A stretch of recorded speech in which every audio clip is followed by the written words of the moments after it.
yona yona tega tole tole tole tega tole tole tole puriga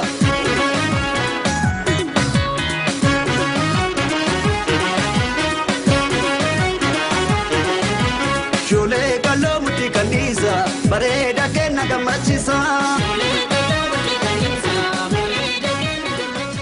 akakum tartibessite gari ta'eti rukuttaa waliin hin deemne darbeen baa hin seena karaa biraatiin akaakuwwan kun cimaniito akka sirba shawaatitti ragada shawaa keessatti humna jiru san hin mul'anne kanaaf yaaliin goote gaarii ta'ee humnaaf miidhagina wal hidhiinsa rukuttaa yookiin riitmii wajjin hin deemu irratti hanqina qabaa eenyumaafuu qabxii kee booda irratti eeggeeffadhu.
Taphaan calqabuun keessan bifa taphaatiin galuun keessan gaarii ta'ee garuu inni dura jalqabdan sun rukuttaa wajjin deemuu qaba. Inni taphaan galtan sun rukuttaa walii wal fudhachuu qaba. Hariiroo walii galuu irratti wanti jiru jira. Garuu bakka tokko irratti amma waan isin hojjettan sun jira. Iddoon itti isin wal buuftan jira. Haala kana sirreessuu qabdu akka marsaa lama haamleen keessan baay'ee gaariidha. Hunda caala ani haamleen keessan baay'ee na gammachiiseera. Wanta cimaa sadee ilaalee jira. Tokko koreograafii 3-2 hojjechuu keessatti hammammii waltajjii eeganii hojjechuu baay'ee rakkisa. Warra muuxannoo hin qabneef jechuudha. Kanaaf kun anaaf koreograafii 2-3 waltajjii kana to'attanii bifa gaariitiin hojjechuun keessan anaaf cimaadha. Inni biroo shubbisa aadaa kana caalaa bareechuus yookiin immoo gabbisuuf uumeewwan adda addaa keessa buusuun kun anaaf natti tolee jira.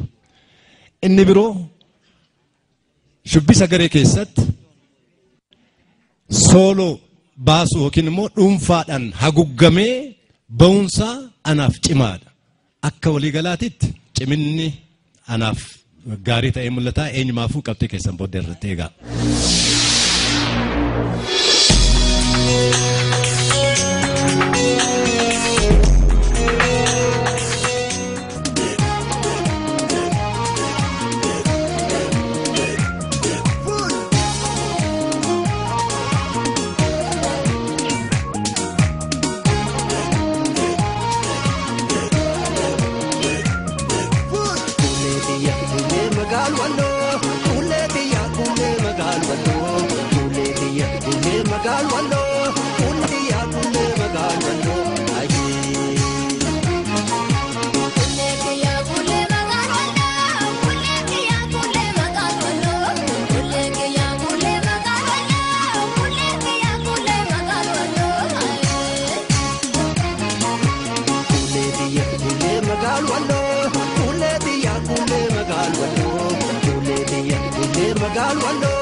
ilkaaketi magaalame gara konaasise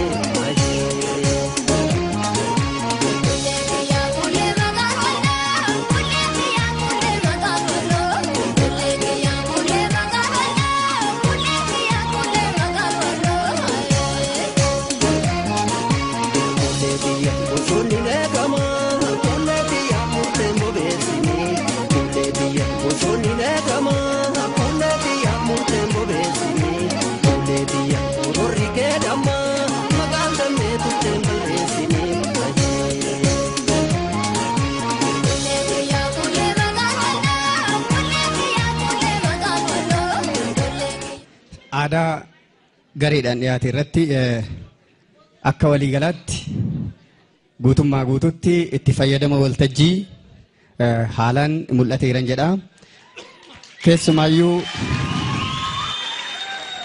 Keessumaayyuu daawwattoota hawwachuu fuulli keessan ifaa ta'uunsaa baay'ee daawwattoota keessan harkiseera.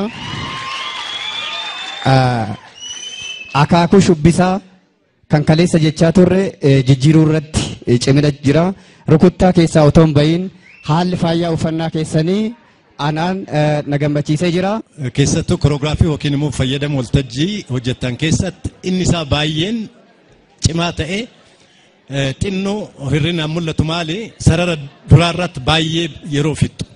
Sarara duraa irratti yeroo baay'ee turuu manna jijjiiraa odoo dhiyeeffatan wanti sun bareedina isaa baay'ee cimsa jechuudha. Inni kan biroo ammas koreograafii hojjetan keessattuu koreograafiin barame biyya keenya keessatti dubra afur dhiira afur yookiin immoo akkas hammammii lakkoofsa walgiteen hojjetama. Amma garuu ijoollee kana hoolaallee dhiira lamaaf dubra afuriin hojjetan. Baay'ee rakkisaadha baalaansii gochuu irratti. Kun guddaadha jalqabbiinsaa. Kunis akka cimina guddaatitti ilaalama. Eenyumaafuu qabxii keessan booddeetti egaa.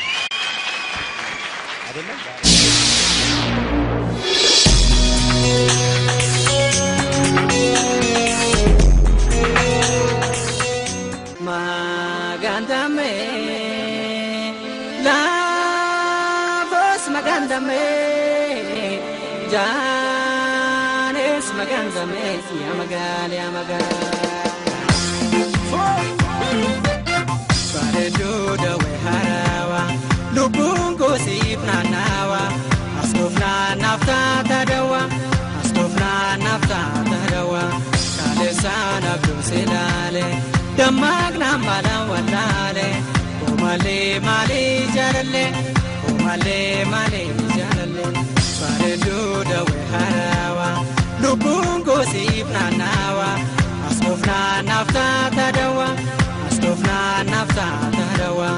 kaleessaan abduu silaale dammaaqnaan maalaan wallaale malee jaalalle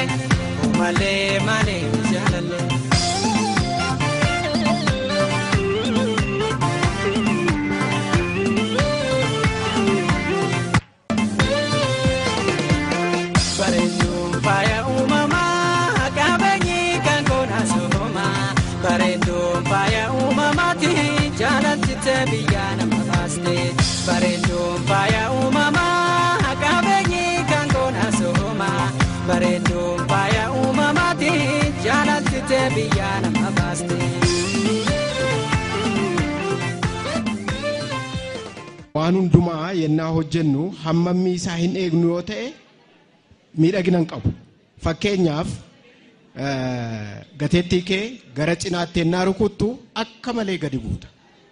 Akka malee gadi bu'uun kun immoo achi olii deebi'uu irratti waan si rakkisuu fi miidhagina isaa hin hir'isa. Tokko kanadha. Kana ilaalee inni kan biraa sirriitti si ajajamaan jiru dhaqni kennaati gadi quphantu. Kun immoo maalirraa madda shaakallii xinnaachuurraadha kan inni maddu. Hanuma fo'eefuu qabxii kee booda irratti dhaggeeffadhu.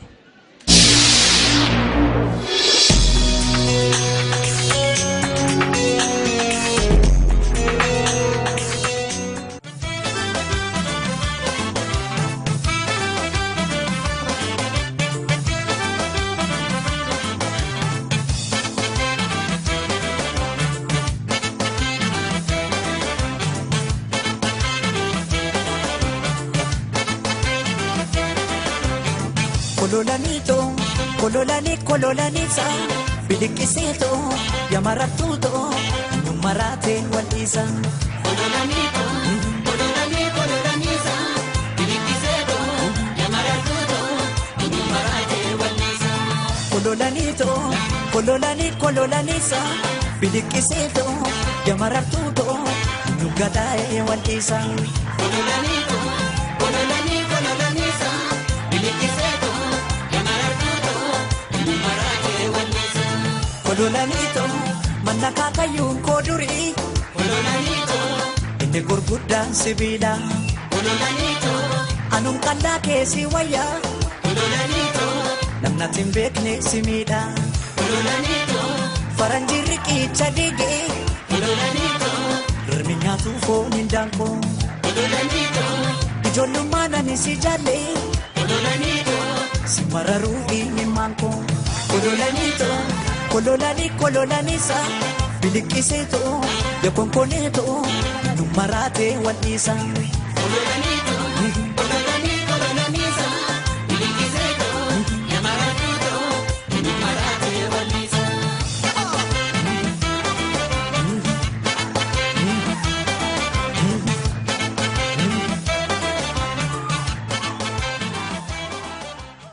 Hamleen keessan gaariidha. Fuulli keessan fuula keessanirraa waan tifus gaariidha. Garuu itti fayyadama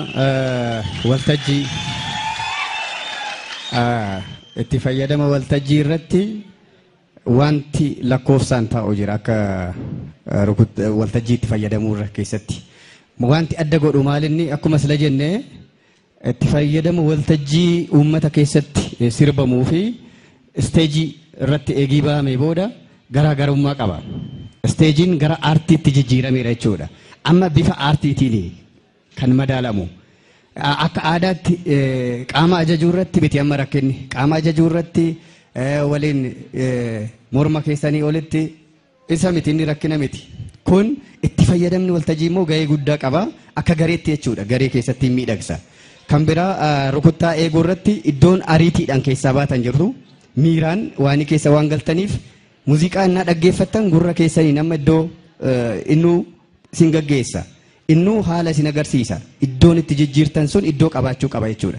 Riitimii istaayilii tokko keessaa jijjiirtanii istaayilii lammaffaa irratti innaa ceetan ariitiidhaan bakka itti ceetan san gurri barbaachisaadha. Yeroo dhumsanatoo keessaan bahin ceeyuudha. Abdii keessan dhumarratti isinitti himama.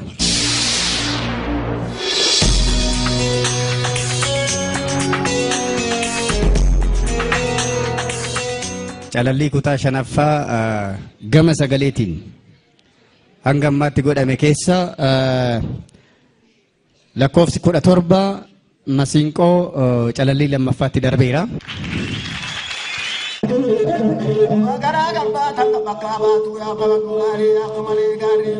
Shubbisa dhuunfaadhaan marsaa lammaffaa calallii tokkoffaa keessatti warra dorgomtan keessaa lakkoofsa 2, 3, 4, 5 waraqaa ragaa akkasiniif kennamu murtaa'ee jira.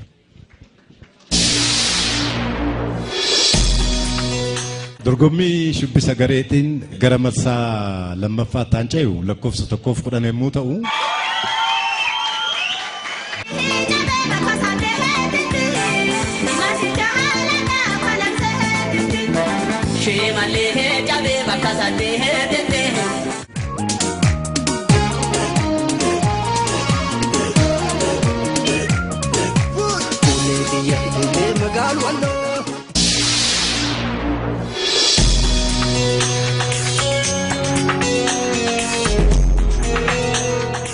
Dorgommii daddaraaroo godina addaa naannawaa Finfinnee bulchiinsa magaalaa Sabbataatti qophaa'ee kutaa shanaffaa daawwattanii akka itti bashannanaa turtan abdii qabna. Daawwachaan waliin turuu keessanii fi hedduu isin galateeffanna. Torban kutaa ja'affaa qabannee dhiyaanna. Agasitti nagaaf jaalalaan nuuf tura.